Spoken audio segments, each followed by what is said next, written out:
Épître aux Philippiens. Lecture des chapitres 1 à 4. Photos et prise de son, le Nouveau Testament.blogspot.com. Jésus est en vie. Abonnez-vous. Paul et Timothée, serviteurs de Jésus-Christ, à tous les saints en Jésus-Christ qui sont à Philippe, aux évêques et aux diacres. Que la grâce et la paix vous soient données de la part de Dieu notre Père et du Seigneur Jésus-Christ. Je rends grâce à mon Dieu de tout le souvenir que je garde de vous, ne cessant, dans toutes mes prières pour vous tous, de manifester ma joie au sujet de la part que vous prenez à l'Évangile, depuis le premier jour jusqu'à maintenant. Je suis persuadé que celui qui a commencé en vous cette bonne œuvre la rendra parfait pour le jour de Jésus-Christ. Il est juste que je pense ainsi de vous tous, parce que je vous porte dans mon cœur, soit dans mes liens, soit dans la défense et la confirmation de l'Évangile, vous qui tous participez à la même grâce que moi. Car Dieu m'est témoin que je vous chéris tous avec la tendresse de Jésus-Christ. Et ce que je demande dans mes prières, c'est que votre amour augmente de plus en plus en connaissance et en pleine intelligence, pour le discernement des choses les meilleures, afin que vous soyez purs et irréprochables pour le jour de Christ, remplis du fruit de justice qui est par Jésus-Christ, à la gloire et à la louange de Dieu. Je veux que vous sachiez, frères, que ce qui m'est arrivé a plutôt contribué au progrès de l'Évangile. En effet, dans tout le prétoire et partout ailleurs, nul n'ignore que c'est pour Christ que je suis dans les liens. Et la plupart des frères dans le Seigneur, encouragés par mes liens, ont plus d'assurance pour annoncer sans crainte la parole. Quelques-uns, il est vrai, prêchent Christ par envie et par esprit de dispute, mais d'autres le prêchent avec des dispositions bienveillantes. Ceux-ci agissent par amour, sachant que je suis établi pour la défense de l'Évangile. Tandis que ceux-là, animés d'un esprit de dispute, annoncent Christ par des motifs qui ne sont pas purs et avec la pensée de me susciter quelque tribulation dans mes liens. Qu'importe, de toute manière, que ce soit pour l'apparence, que ce soit sincèrement, Christ n'est pas moins annoncé, je m'en réjouis, et je m'en réjouirai encore. Car je sais que cela tournera à mon salut, grâce à vos prières et à l'assistance de l'Esprit de Jésus-Christ. Selon ma ferme attente et mon espérance que je n'aurai honte de rien, mais que, maintenant comme toujours, Christ sera glorifié dans mon corps avec une pleine assurance, soit par ma vie, soit par ma mort. Car Christ est ma vie, et la mort m'est un gain. Mais s'il est utile pour mon œuvre que je vive dans la chair, je ne saurais dire ce que je dois préférer. Je suis pressé des deux côtés, j'ai le désir de m'en aller et d'être avec Christ, ce qui de beaucoup est le meilleur.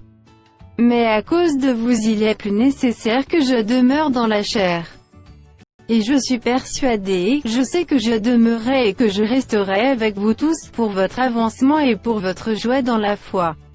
Afin que, par mon retour auprès de vous, vous ayez en moi un abondant sujet de vous glorifier en Jésus-Christ. Seulement, conduisez-vous d'une manière digne de l'Évangile de Christ, afin que, soit que je vienne vous voir, soit que je reste absent, j'entende dire de vous que vous demeurez ferme dans un même esprit, combattant d'une même âme pour la foi de l'Évangile. Sans vous laisser aucunement effrayer par les adversaires, ce qui est pour eux une preuve de perdition, mais pour vous de salut, et cela de la part de Dieu. Car il vous a été fait la grâce, par rapport à Christ, non seulement de croire en lui, mais encore de souffrir pour lui, en soutenant le même combat que vous m'avez vu soutenir, et que vous apprenez maintenant que je soutiens. Si donc il y a quelque consolation en Christ, s'il y a quelque soulagement dans la charité, s'il y a quelque union d'esprit, s'il y a quelque compassion et quelque miséricorde, rendez ma joie parfaite, ayant un même sentiment, un même amour, une même âme, une même pensée.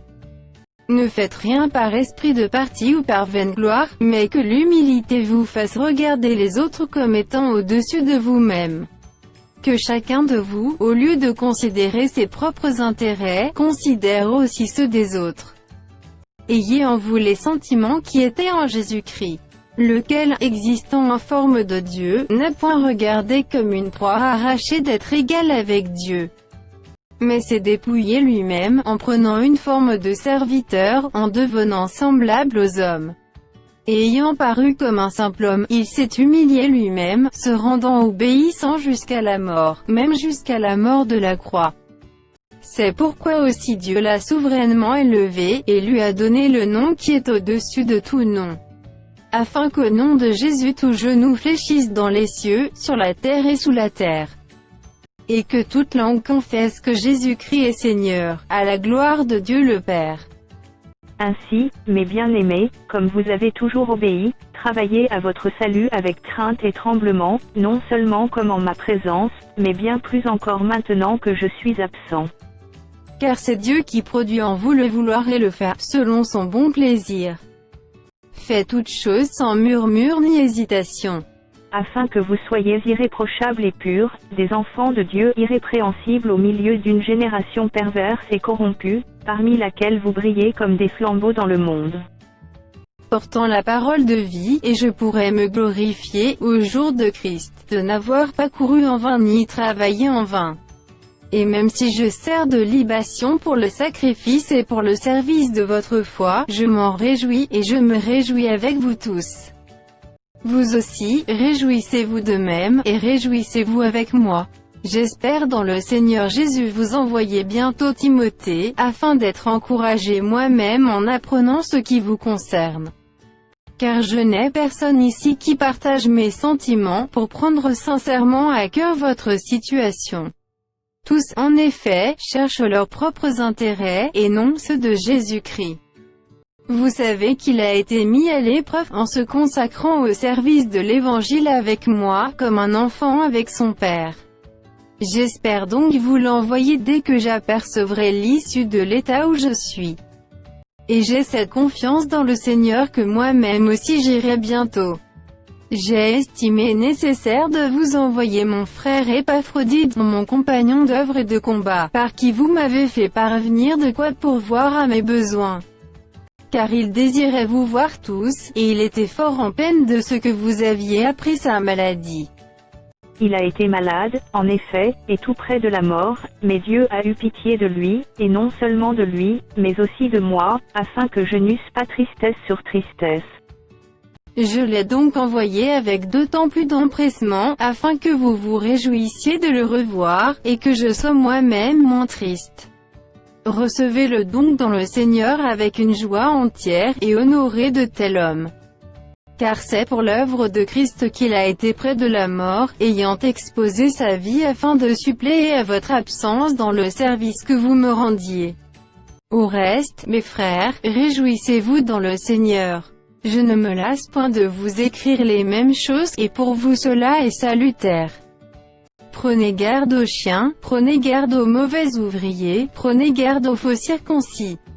Car les circoncis, c'est nous, qui rendons à Dieu notre culte par l'Esprit de Dieu, qui nous glorifions en Jésus-Christ, et qui ne mettons point notre confiance en la chair. Moi aussi, cependant, j'aurai sujet de mettre ma confiance en la chair. Si quelque autre croit pouvoir se confier en la chair, je le puis bien davantage.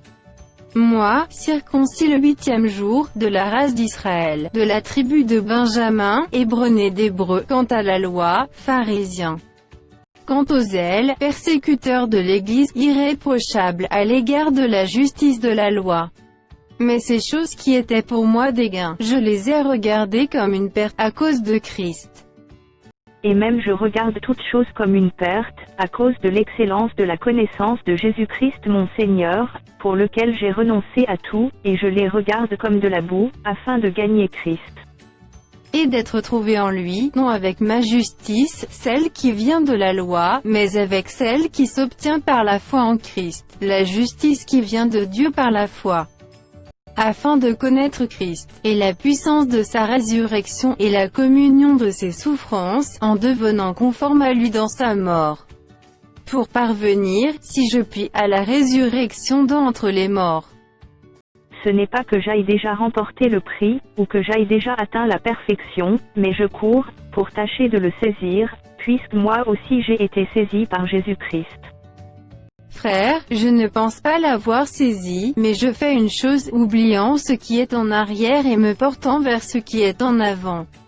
Je cours vers le but, pour emporter le prix de la vocation céleste de Dieu en Jésus-Christ.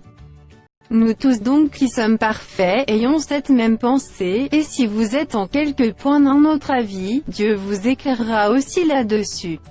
Seulement, au point où nous sommes parvenus, marchons d'un même pas. Soyez tous mes imitateurs, frères, et portez l'égard sur ceux qui marchent selon le modèle que vous avez en nous. Car il y en a plusieurs qui marchent en ennemis de la croix de Christ. Je vous en ai souvent parlé, et j'en parle maintenant encore en pleurant. Leur fin sera la perdition, ils ont pour Dieu leur ventre, ils mettent leur gloire dans ce qui fait leur rond, ils ne pensent qu'aux choses de la terre. Mais notre cité à nous est dans les cieux, d'où nous attendons aussi comme Sauveur le Seigneur Jésus-Christ, qui transformera le corps de notre humiliation, en le rendant semblable au corps de sa gloire par le pouvoir qu'il a de s'assujettir toutes choses. C'est pourquoi, mes bien-aimés, et très chers frères, vous qui êtes ma joie et ma couronne, demeurez ainsi fermes dans le Seigneur, mes bien-aimés. J'exhorte Evodie et j'exhorte Sintisha à être d'un même sentiment dans le Seigneur.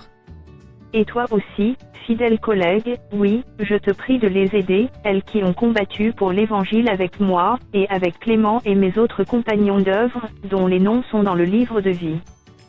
Réjouissez-vous toujours dans le Seigneur, je le répète, réjouissez-vous. Que votre douceur soit connue de tous les hommes. Le Seigneur est proche. Ne vous inquiétez de rien, mais en toute chose faites connaître vos besoins à Dieu par des prières et des supplications, avec des actions de grâce.